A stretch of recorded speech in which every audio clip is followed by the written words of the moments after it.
अनेकांत education सोसायटीचे तुळजाराम चतुरचंद महाविद्यालय बारामती इयत्ता 12वी कला विषय राज्यशास्त्र.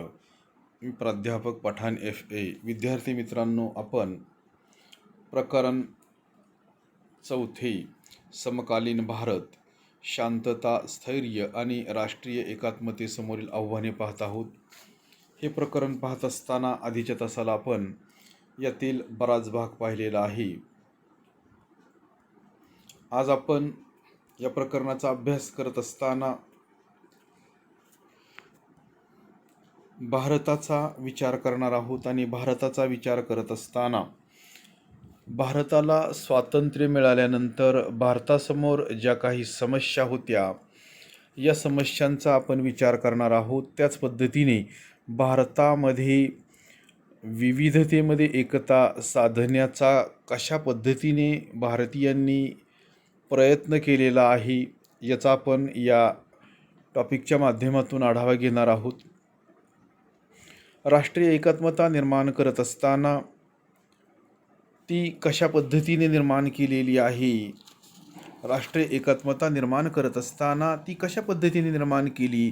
त्याचबरोबर स्वातंत्र्य चळवळीचा जर आपण विचार केला तर भारतीय स्वातंत्र्य चळवळीने भारतीयांसमोर कोणकोणती मूल्ये ठेवली, कोणकोणती उद्दिष्टे ठेवली आणि त्याच्या माध्यमातून कशा पद्धतीने भारतामध्ये सुधारणा करण्यात आल्या किंवा भारताचा विकास करण्यात आला किंवा भारत देश एकसंघ ठेवण्यात आला किंवा भारत देश बळकट करणे कशा पद्धतीने, म्हणजेच भारत देशाला बळकट करण्यासाठी कशा पद्धतीने काम करण्यात आले, याचा आपण या टॉपिकच्या माध्यमातून आढावा घेणार आहोत.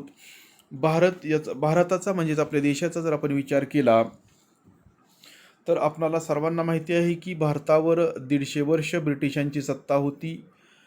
ब्रिटिश साधारणपणे आपण जर विचार केला तर व्यापारी म्हणून आले आणि राज्यकर्ते बनले आणि बघता बघता ब्रिटिशांनी भारतावर 150 वर्ष राज्य केले आणि भारताला स्वातंत्र्य मिळवत असताना किंवा भारताला स्वातंत्र्य मिळवून देत असताना किंवा भारताच्या स्वातंत्र्य लढ्याचा इतिहास जर आपण पाहिला तर भारताला जे काही स्वातंत्र्य मिळाले ते आपोआप मिळाले नाही, ते सहजासहजी मिळालेले नाही, तर अनेक भारतीय लोकांनी आपल्या प्राणांचं बलिदान दिलेलं आहे आणि त्याच्यानंतर आपल्याला स्वातंत्र्याचा दर्जा हा प्राप्त झालेला आहे. त्यासाठी अनेक प्रकारची आंदोलने असतील ही करण्यात आलेली आहे. आपल्याला महात्मा गांधीजींच्या कार्याचा परिचयच आहे.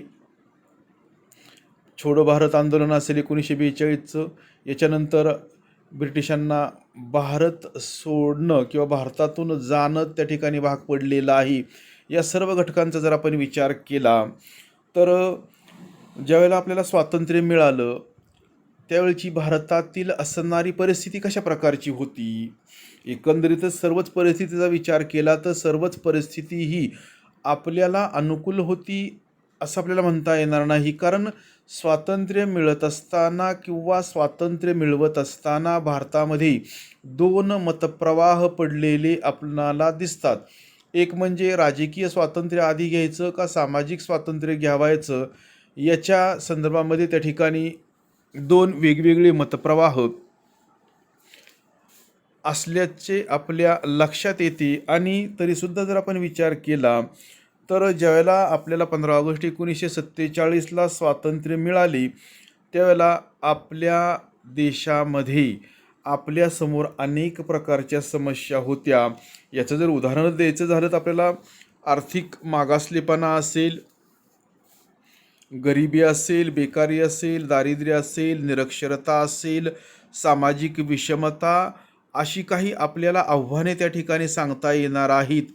परंतु या सगळ्या गोष्टींचा विचार करत असताना, म्हणजेच भारताला स्वातंत्र्य मिळवून देत असताना भारतीय स्वातंत्र्य चळवळीने भारतीय लोकांसमोर काही महत्त्वाची मूल्ये किंवा महत्त्वाची उद्दिष्टे सुद्धा त्या ठिकाणी ठेवलेली होती, हे सुद्धा आपल्याला विसरता येणार नाही. म्हणजे स्वातंत्र्य मिळवत असताना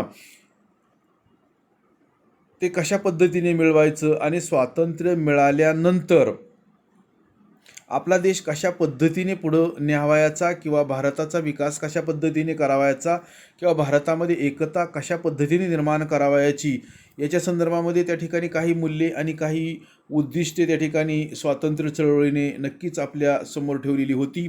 आणि तीच मूल्ये नंतर आपल्या स्वातंत्र्यानंतर राष्ट्र उभारणीचा पाया ठरलेली आहेत.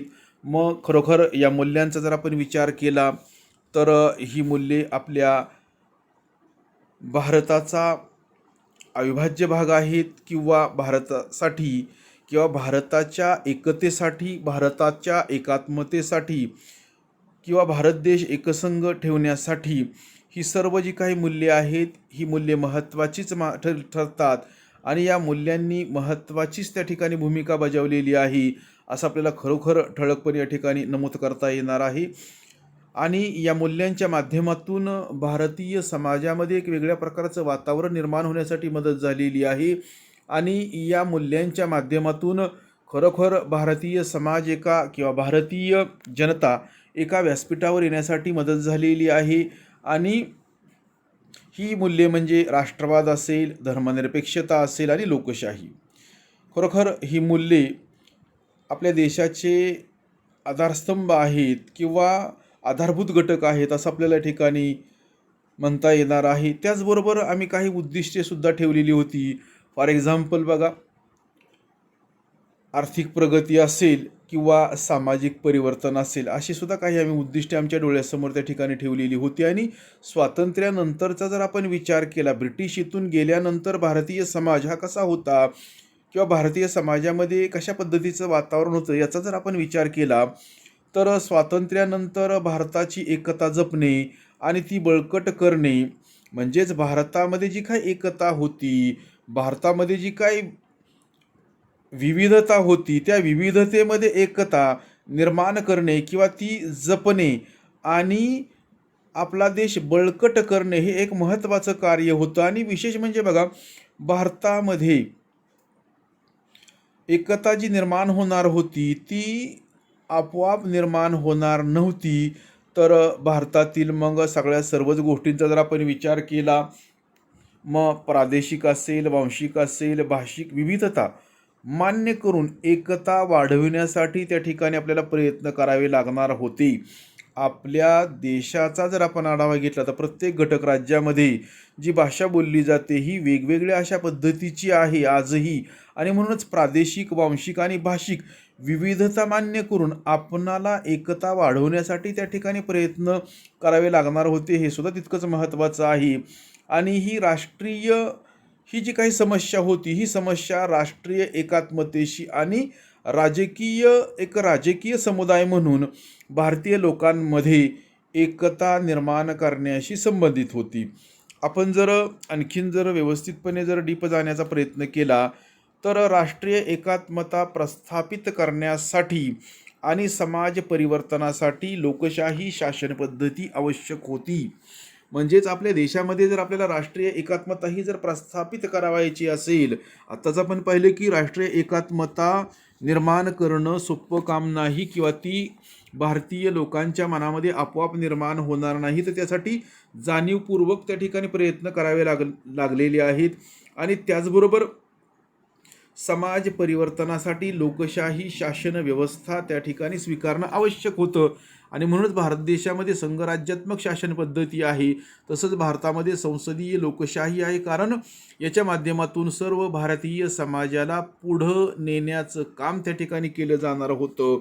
आणि मग सामाजिक बदल असेल, लोकशाही व्यवस्था असेल आणि आर्थिक प्रगती यांच्या साहाय्याने आपल्याला भारतातील जी काही गरिबी आहे, दारिद्र्य आहे, बेरोजगारी आहे किंवा जात असेल आणि लिंगभेद त्या ठिकाणी दूर करता येतील असा एक वेगळ्या पद्धतीचा विश्वास भारतीय लोकांच्या मनामध्ये होता.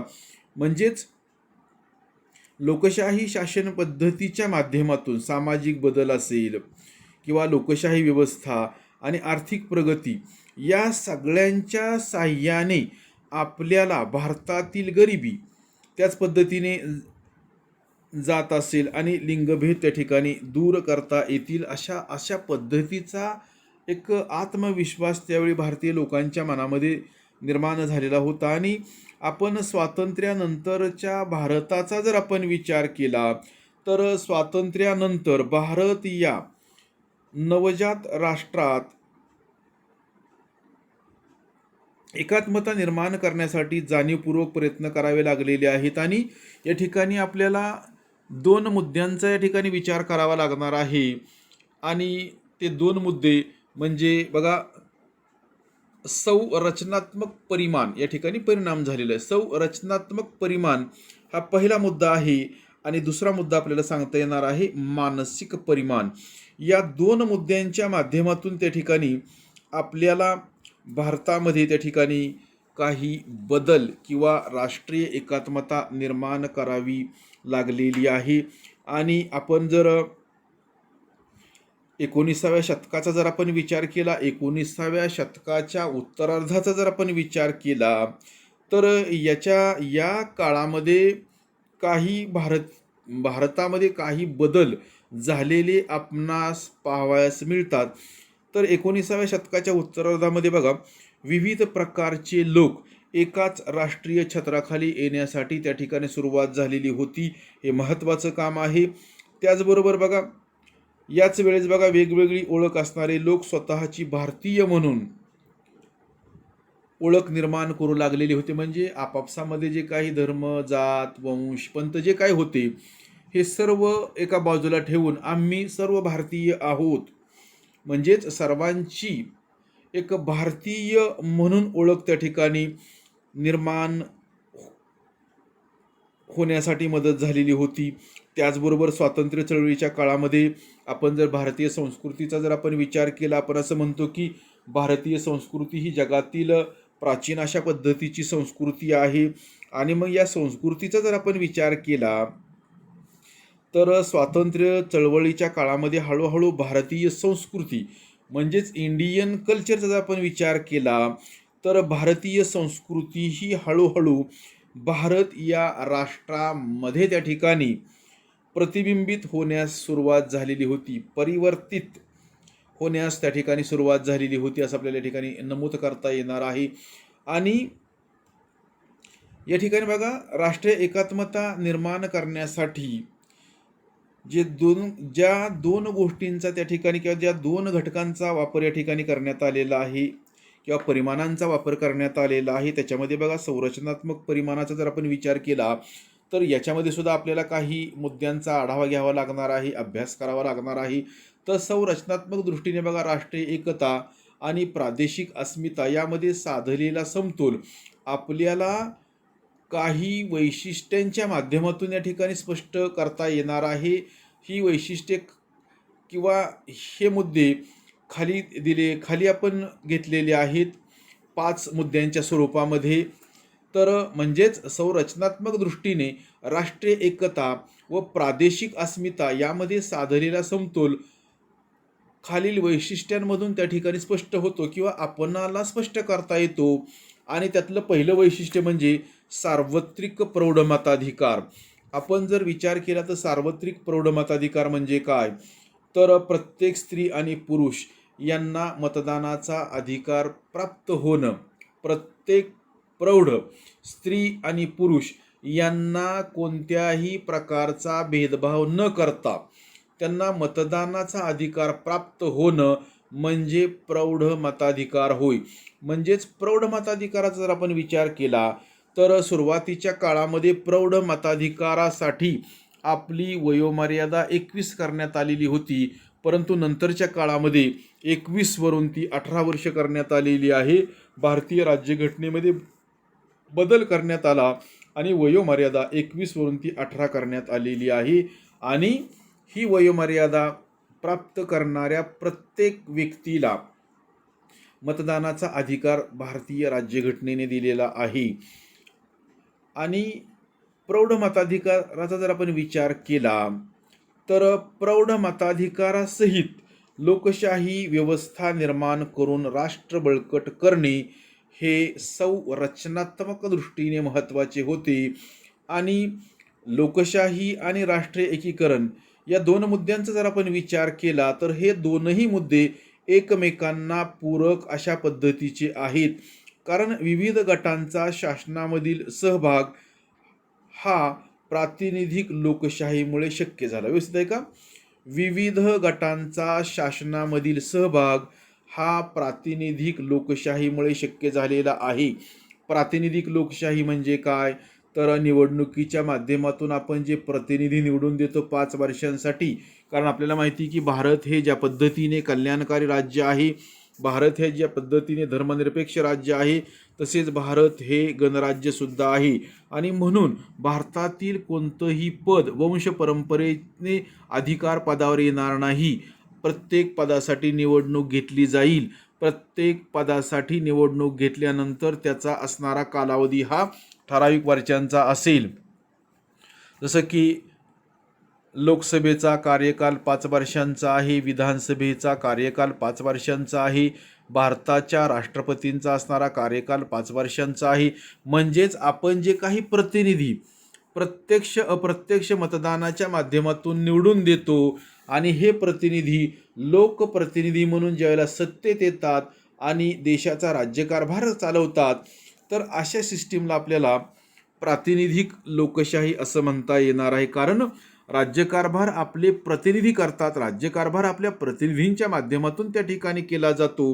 याला थोडक्यामध्ये आपल्याला प्रातिनिधिक लोकशाही असं म्हणता येणार आहे. आणि विविध गटांचा शासनामधील सहभाग प्रातिनिधिक लोकशाहीमुळे त्या ठिकाणी शक्य झालेला आहे, सोपा झालेला आहे, असं आपल्याला ठिकाणी नमूद करता येणार आहे. त्यानंतर बघा, संघ राज्य शासन व्यवस्था. भारतामध्ये संघ राज्य शासन पद्धती आहे. तशाच पद्धतीने भारतामध्ये संसदीय लोकशाही शासन पद्धतीसुद्धा आहे.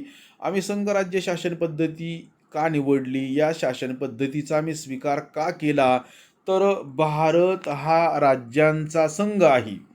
भारत हा काय आहे? राज्यांचा संघ आहे. भारत हा घटक राज्यांचा संघ आहे. त्याचबरोबर भारतामध्ये केंद्रशासित प्रदेशसुद्धा आहेत. म्हणजेच राष्ट्रपतीचा जर आपण विचार केला तर भारताचा प्रथम नागरिक म्हणून किंवा भारताचा राज्यकारभार हा राष्ट्रपतींच्या नावाने चालतो. परंतु किंवा राष्ट्रपतींना राज्यकारभारामध्ये मदत करण्यासाठी पंतप्रधान आणि त्यांचं मंत्रिमंडळ असणार आहे. म्हणजेच भारताचा राज्यकारभार हा राष्ट्रपतींच्या नावे चालतो, त्यांच्या नावाने केला जातो आणि त्यांना राज्यकारभारामध्ये मदत करण्यासाठी पंतप्रधान आणि त्यांचं मंत्रिमंडळ असणार आहे. म्हणजे संघराज्य शासन पद्धतीचा जर आपण विचार केला तर केंद्रामध्ये एक सरकार असणार आहे जे संपूर्ण राज्याचा, संपूर्ण देशाचा त्या ठिकाणी राज्यकारभार करणार आहे. मग याचा उल्लेख आपल्याला राष्ट्रपती असा करता येईल किंवा पंतप्रधान आणि त्यांचं मंत्रिमंडळ यांच्या माध्यमातूनच राज्यकारभार केला जाणार आहे. महत्त्वाचे निर्णय घेतले जाणार आहेत, महत्त्वाचे कायदे तयार केले जाणार आहेत आणि देशाचा त्या ठिकाणी राज्यकारभार केला जाणार आहे. त्याच पद्धतीने संघ राज्य शासन पद्धतीचा जर आपण विचार केला तर केंद्रामध्ये सुद्धा सरकार असणार आहे आणि प्रत्येक घटक राज्यामध्ये सरकार असणार आहे. म्हणजेच त्या ठिकाणी मुख्यमंत्री, उपमुख्यमंत्री आणि त्यांचं मंत्रिमंडळ असणार आहे आणि त्यांच्या माध्यमातून प्रत्येक घटक राज्याचा राज्यकारभार हा केला जाणार आहे. मग संघराज्य शासन पद्धती म्हणजे काय? तर ज्या शासन पद्धतीमध्ये सत्तेचं विकेंद्रीकरण केलेलं असतं त्याला संघ राज्य शासन पद्धती असं म्हणतात. किंवा ज्या शासन पद्धतीमध्ये सत्तेची विभागणी केलेली असते अशा शासन पद्धतीला संघ राज्य शासन पद्धती असे म्हणतात. किंवा ज्या शासन पद्धतीमध्ये देशाचे छोटे छोटे विभाग केले जातात आणि त्यांना काही अधिकार दिले जातात आणि त्यातून देशाचा राज्यकारभार केला जातो त्याला संघ राज्य शासन पद्धती असे म्हणतात. तर अशा पद्धतीने आम्ही भारतामध्ये संघ राज्य शासन पद्धतीचा स्वीकार का केला, तर भारत देश एकसंघ राहावा. भारत देश बलाढ्य अशा पद्धतीचा देश आहे. त्याचा भौगोलिक विस्तार प्रचंड प्रमाणामध्ये आहे. भारताची लोकसंख्या मोठ्या प्रमाणामध्ये आहे आणि भारत देश एकसंघ राहावा म्हणून आम्ही त्या ठिकाणी सत्तेची विभागणी केलेली आहे, अधिकारांची विभागणी केलेली आहे आणि अशा पद्धतीने आम्ही देशाचा राज्यकारभार त्या ठिकाणी करतो. तर